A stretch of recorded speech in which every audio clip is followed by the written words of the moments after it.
Hi everyone! Tara, magluto-lutoan nga tayo. Kakagaling ko lang sa work at syempre, pagdating sa bahay, ano pa ang gagawin kundi magluto ng pananghalian. Pananghalian na yan kasi ka-out ka lang ng 9 so mag-aasikaso ka pa so mga 12 mo na yung makakain. Nga pala, pagpasensyahan nyo na kung medyo sexy ako dyan, Char. Pambahay ko talaga yan. Or pantulog pang relax sa body. When I'm getting pahinga na from work. Ayan, tinira ko na nga. Ha? Tinira? Hindi. Chop ko na nga pala dyan yung mga ricado. Siyempre, sibuyas, bawang lang. Actually, lulutuin ko lang naman dyan is ginataang dilis. That's one of my favorite ulam talaga in this world. Well, actually, with Bisaya talaga, yan ang pinaka-unang recipe ng mga Bisaya is bulad, kaleng, gosh, Bisaya ka ba? Kasabot ka? Wa ka kasabot, maminaw lang. Sa mga bundok-bundok kasi, sa mga hindi masyado ma-afford bumili ng, actually, ganyan kami dati, hindi masyado ma-afford ng meat, chicken, yan talagang pinaka-pangunahing ulam namin is bulad, kaleng, tabagak, something like that. But actually, hindi ako makakain kapag walang sile. That's one of my favorites, the hottest, sile. Hot na ako. Hot pa. Sabog. Apoy. Liyab. Oh my gosh. Kontra ka naman. Ako to. Akin video to. So, makinaw ka lang. Makinig ka lang. That's it. Siyempre, before anything else, kailangan mo munang hugasan yung kaleng or bulad, dilis, something like that. Hindi ako ugaling yung magprito agad or something lutuin agad na pag nabili mo. Kasi sabi nila, okay naman daw, naluluto naman daw yan sa mantika, mga bakterya. No, hindi pwede. Iba-ibang mga kamay yung kumakamay dyan. Kinamay-kamay na something, kinamay-keme. Siyempre, one of the most important things bago ka magluto, dapat kompleto mga ricado mo. Kaso wala. Hindi kompleto. Wala akong mantika dyan. So, ayan, tamakbo, pababa. Pababa ng hagdan. My gosh, walang mantika. Hindi kompleto. Oh, no. Hindi naman kasi may isip kapag pauwi ka na. Pabili ng mantika, 20 lang. 20 lang doon. Kamo na. Magdali doon kay ang kawali doon na sunog na. Magsusunog yung bahay ko doon. Dagan bidang. Nag-teleport na. Pero nag-teleport na ako dyan. Andyan ako agad, di ba? Galing, di ba? Pagkasindi, pagkainit, ilagay ang mantika. At syempre, patient. Maghintay ka na medyo minute naman yung mantika bago ka maggisa. Para masaya. Ayan, syempre una ko yung mga dinikdik ko na bawang na pinino-pino ko. Gusto ko kasi sa bawang yung medyo brown siya kasi kapag hilaw pa siya, hindi ko kayang kainin yun. Yeah, yan yung ano ko, ayoko sa bawang. I hate bawang. I'm not aswang ha. I'm not gabunan. Duh. Actually, favorite ko naman talaga manginig ng mga horror stories. Pero that's it lang.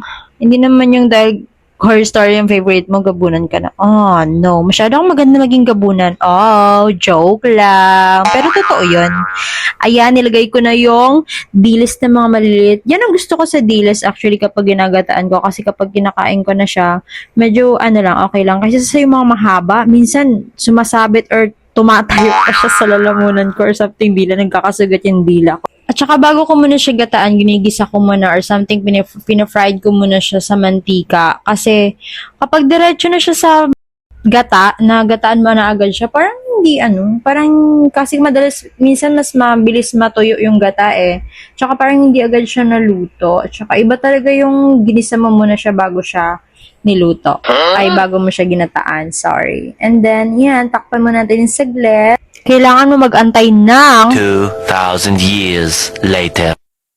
Finally, nandiyan na siya sa mangko. Hindi ko na na-videohan yung nasa kawali na nagmamantika siya kasi sobrang excited na akong kainin siya. Oy? Ayaw, di ma. Hindi yung nasa mangkok. Yung diles, yung ginataang diles. Kumakain ba kayo nito? Kung hindi, skip nyo ang video na to. Oh my God, so yummy talaga. Kahit isang buong kaldero pa ipakain mo sa akin natin ito kung pwede lang.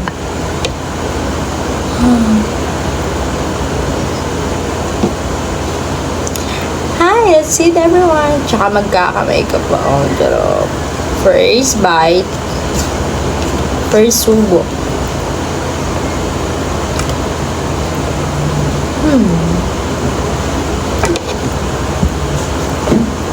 Hindi ka Bisaya.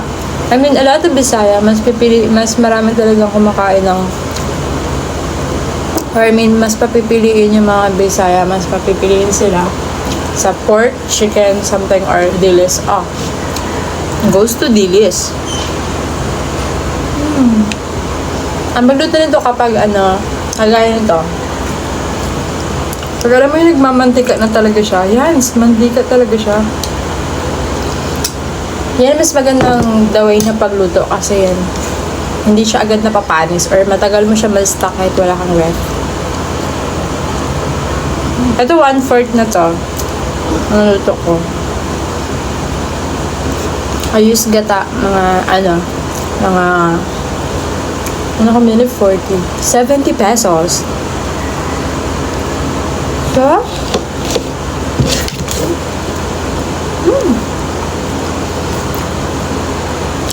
Ay mo, rich kid ka kasi.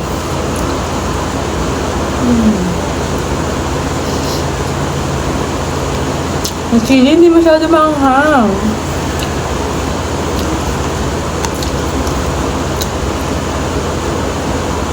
Hindi nga mga 10 piraso na yung sili na nalagay ko.